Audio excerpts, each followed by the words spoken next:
Hello viewers, this is Syed Aftab Ahmad. Welcome to our channel Future Foundation School Mysore. As you know that we are running series on influencing factors of education. Today we try and understand the influence of friends, the influence of peers on education. To answer this, yet again we have Mrs. Gauhar Sultana. Welcome to you, madam. Thank you. Madam, all of us get influenced by our friends, no matter whether you're a student or a middle-aged person or an old man. The words and the views what we get from our friends will have a greater impact in our life. We take decisions after consulting our friends. Now, for a child who is in a school, how much does it matter the influence of their friends, and what is the impact on your education system uh, on the influence of your friends?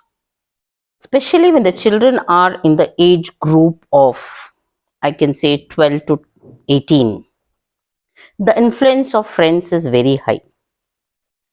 This is the stage where they don't like the instructions given by the parents and the teachers, because all the time they feel parents are always instructing, teachers are boring, teachers are always giving us the instructions which we don't like. So they like to listen to their friends. As the saying goes, tell me who your friends are, I will tell you what you are. No school will teach them anything bad or anything which is affecting their personality. Even the parents also consciously make efforts to build the personality of the kids. But still, sometimes we feel the kids are out of track. Here is the place where the friends are playing a very major role. At this age, the friends will look the good friends, and the parents and the teachers look like their enemies sometimes. Villains. If we are not handling the kids in a proper manner, peer will play a very important role. They can construct your personality or they can even destroy the personality. So the role of peer is very important in building up the personality of a child. I remember even my parents, my grandparents used to tell to my parents, perhaps, uh, even if you are not good, it is okay. There's a beautiful saying in Kannada, ನೀನ್ ಚೆನ್ನಾಗಿಲ್ಲ ಅಂದ್ರೂ ಪರವಾಗಿಲ್ಲ ಒಳ್ಳೆಯವ್ರ ಜೊತೆ friendship ಮಾಡ್ಕೊ ಅಂತ. This is what generally we say. Does it really make a difference? See, with my experience, I'm telling you, you are learning from the best teacher in the world also. Inside the classroom, a child can absorb only 30% of the things. That means the remaining 70% is there. If a child go home and practice and put some efforts, another 20% of learning will happen. There is one important way of learning things. That is discussion with your friends. See, when you are with your friends, you are able to understand better.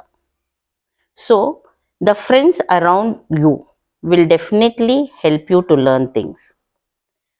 With my experience, I am telling you, the best way to learn something is teach somebody. So, if you are teaching, so if we are able to form a small group in the class, okay, where the like-minded students are there and have healthy discussion among yourself, this is the best way a child can learn things.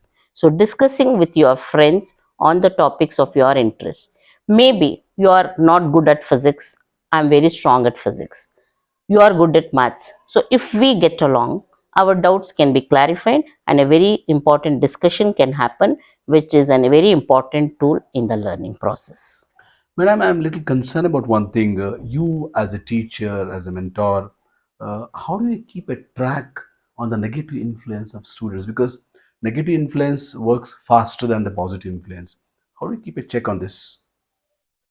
See, whenever the changes happen among the children, it will not happen all of a sudden. Okay? See, when we are observing the children carefully, there will be a change in behavior. Here, change in behavior may be positive also or may be negative also. So, immediately, if we can react to the change in behavior of the students, and if we are feeling the child is going towards the negativity, it is the duty of the teacher to take into the consideration the parents also and together we will be able to solve this. Children at that age many a times are not able to understand that what they are doing is not good for themselves and to the society also. So if it is very early deducted, we can correct it immediately. So the observation by the teacher and by the parents is very important at this age. Now, I would like to flip the coin and look at the other side of the coin. Is it possible for a bad student to get positively influenced if he is in the society in the company of good people? Yes, it can happen. There are many instances I have seen in my service of 30 plus years. We cannot say when the children will change. So, if your child is not doing very well, also, if he is under the influence of a good student, he will definitely change. But at this point, I want to give a very strong message to the parents. Things will not change all of a sudden. Do not compare your child with the other children.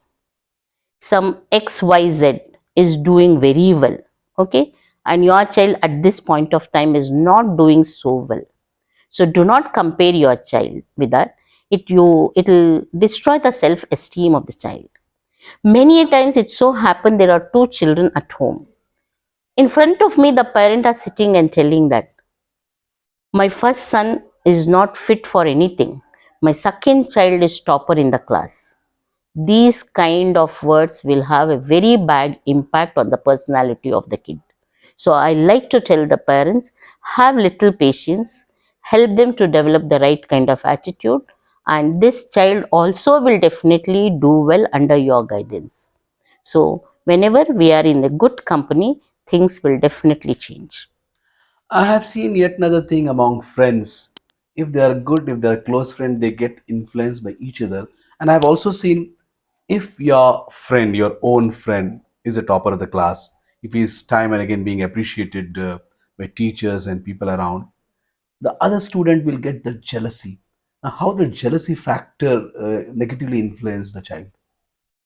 See, I always use one strategy. Okay. When the seating, simple thing it is, when the seating arrangements are made, I usually don't allow all the toppers of the class to sit in one corner and leave the others. Okay. So I mix the student. I'll give the responsibility to this topper to help the other two kids, okay, who are a bit slow in their learning. Okay. In this way, the child is learning the sharing also. They are learning that it is their responsibility to give importance for each and every individual in the class. Okay.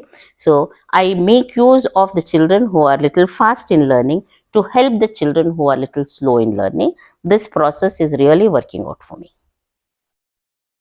Viewers, Mrs. Gauhar has beautifully explained the role of peers and the friends on learning.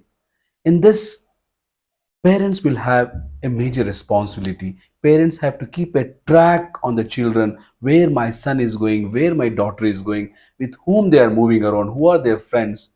If you don't keep a track, then it's a serious trouble. So I would sincerely suggest the parents to keep monitoring their children where they move around. That is very, very impact to keep things under control and also to give a positive influence on learning. So that's all we have for you in this episode. We will be coming back to you with another episode on the same subject, on the different influencing factors of learning. If you like the channel, please subscribe and please ask your friends also to like it and to subscribe it, and also not to forget your views and your comments so that we can design this program in a future episode as per your liking and as per your need. Madam, thank you very much. You're Thank you. always being generous to come and explain us and to tell us things at the microscopic level to take this education movement forward. Thank you. Thank you very much. Thank you.